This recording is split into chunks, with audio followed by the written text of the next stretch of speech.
ham erkakni ham xotinni ishini qilishga quvvatim ketib charchib qolaman. Kelaman, keyin dam olaman, yana takrorlanaveradi. Shu odatiy hol bizga shu ish endi. Go'yisiga charchaymiz, yoshlar nima qilib charchaymiz. Ham erkakni ham xotin ish qilishga har bitta mard xotin ham charchaydi. Biz rayonga borgan paytimiz xotinlar bizga aytadiki, nima qonlaringiz yorilib ketgan, ana betlaring qorayib ketgan deydi dedim. Keyin biz tijorat amaliyimizga biz ham orzu qilamizki, shu pason kiyinib narsa qilish. Lekin bizda imkoniyat pason bo'lamiz-ku, baribir betimiz qora, qonlarimiz yorilgan, oyoqlarimiz yorilgan. Ko'rishadi. Biz ham o'shalarga qaraymiz, lekin bizga nima yo'q, imkoniyat yo'q. Keyin o'shani nima qilish, baribir shu ro'zg'or kunli ish bo'laveradi. Shu betimiz mana oftobga turamiz, qorayamiz, qo'limiz ishlaymiz, o'rab-o'rab, erkakishni yoriladi qo'limiz. 97-yil to'yimiz bo'lgan.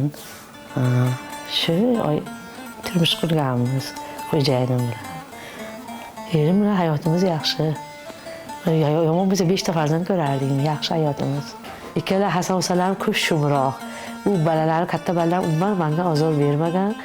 Shular shumroq, sal nima bo'laman, pissiq bo'laman lekinlar. Yoshroq. Ko'p bezori bular, Hasan ukalar ko'p bezori, hasigida pissiq bo'laman.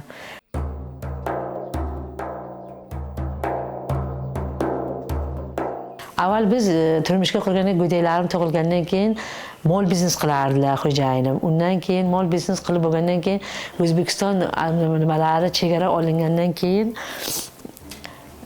taksi haydadilar, 8 yil, 9 yil taksichilik qildilar, mashina olib.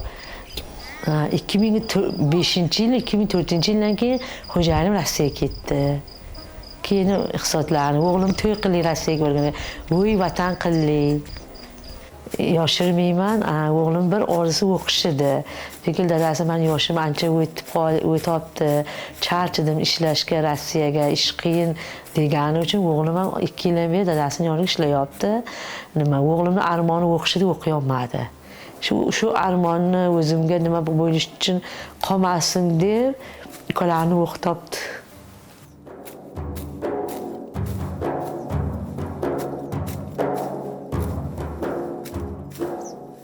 Hayol fikrim shu katta o'g'lim olsa yaxshi ko'raman, mehrimni berganman. Shu o'g'limga voy vatan qilay, o'g'lim mendan keyin qiynalmasin. Biz hayotga ancha qiynalganmiz.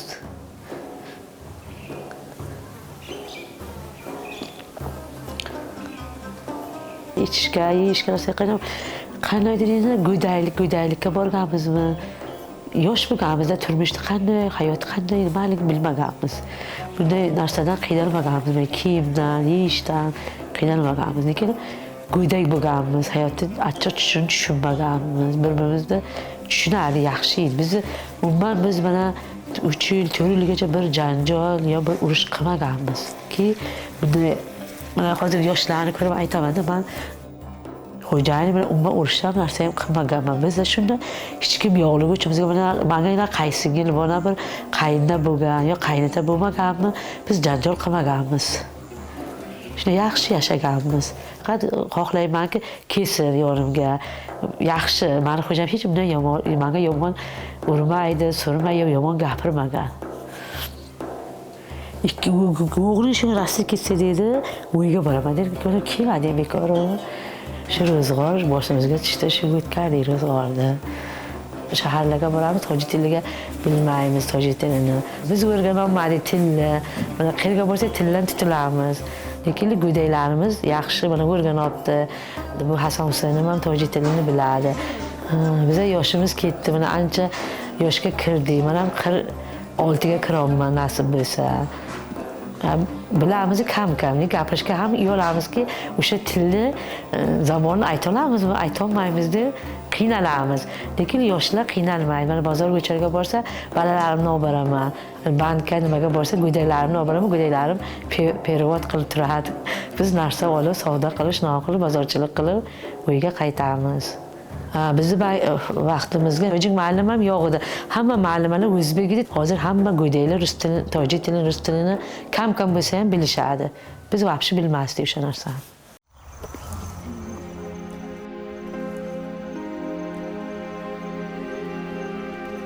qishlog'imiz xotinlari hammasi Rossiyaga ketgan yerlari, qari bir boboylar, nimalar o'rta yashar odamlar qolmagan bo'lsa, hamma marday Rossiyaga. Birimiz ikki bo'lsin deb shu voy vatan qilay, yo bir kamchilik qizimga bir sepiya bir narsa olib qo'ydi, xotinlar kunbayga chiqadi. Xotinlar hech ziqna ham yolg'izlikni uncha bilishmaydi. O'rganib ketganmiz biz.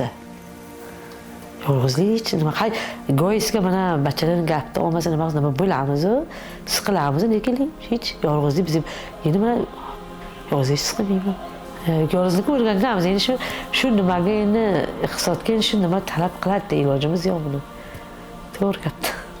Ilojimiz yo'q. Mana shu endi iqtisod endi mana shu uy qilish kerak, balachaqa boqish kerak, narsa qilish kerak, shu iqtisod yo'q-da berga mana korxona bo'lmasa, ishlasa bachara go'daylar narsa qilsa, ilojimiz yo'q. Dehqonchilik ham bo'ladi, dehqonchilikdan ancha daromad qilamiz, baribir yetmaydi. Bir gektar bug'doy o'ramiz, sholini hol qilamiz, sholi o'taymiz, piyoz teramiz, piyoz qilamiz, kartoshka teramiz, pomidor ekamiz, hamma ishni qilamiz. O'riqqa ham chiqamiz, shol o'riqqa ham chiqamiz, mana tarvuz terishga, yekkanlarga chiqamiz.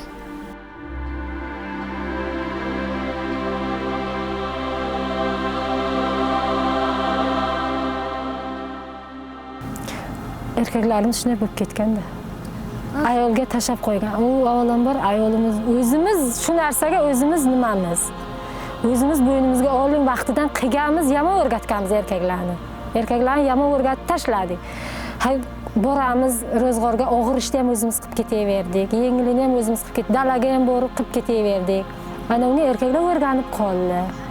Ular faqat mana Moskvani o'ziga oson deb bilishdi. Oson deb bildi, haydi sabaqa bor ishlaymiz, pulni tashlashadi. Shuni oson bildi, lekin bag'da o'ylashmadi. Bag'da hamma narsani, hamma ayb ayollarimizga.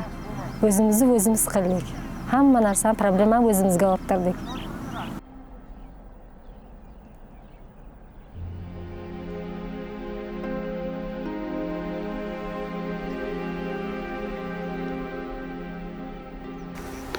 Biz xotin qizlar bilan ishlaymiz. Masalan, erkaklarning ko'p 80% Moskva ketgan. Iloji xotin qizlar keyin majbur sherga dalaga ishlab, mana nimalar deydi, hosillarga majbur ishlaymiz, suvlarga, yomg'irlarga, ekin-tekinlarga, issiqlarga ishlaymiz. Ular Moskva ketgandan keyin dehqon xo'jaliklarga xotin qizlar ishlab, pul olib, masalan, rizqimizni terib yuribmiz. Erkaklar Moskva ketgan, kim qiladi? Vaqtdan ular vaqa ketgandan keyin sherga majbur bo'likka xotin qizlar ishga mana dogovorga chiqib ishlaymiz. Shu majburmiz haqiqatdanki dehqonlarga qo'liga ishlab, masalan, rizqimizni terib yuribmiz.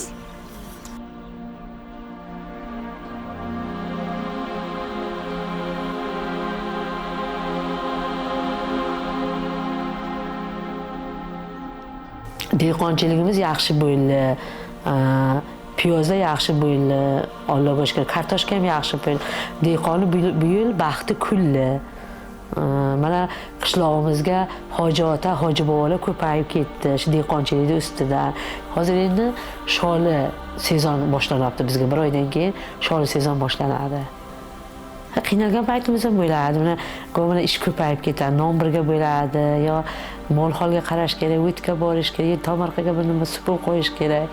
Qiynalgan, endi go'yiniga biz o'rgangan, xuddi yetta bilan turib skulptura deb bo'lib qolgan bizga. Tabiiy bu ish.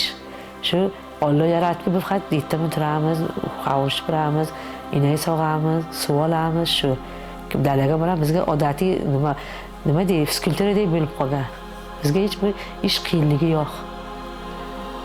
Biz ham bo'lmaymiz, g'amgin ham bo'lmaymiz. O'zimni hamma orzuyimni qilib bo'ldim. Mana farzandam ko'rdim, o'g'lim bitta edi, Allohga shu ikkita egizam ko'rdim. Shukrona qilaman Allohga, hech kamchiligim yo'q, Allohga ming qalashqa.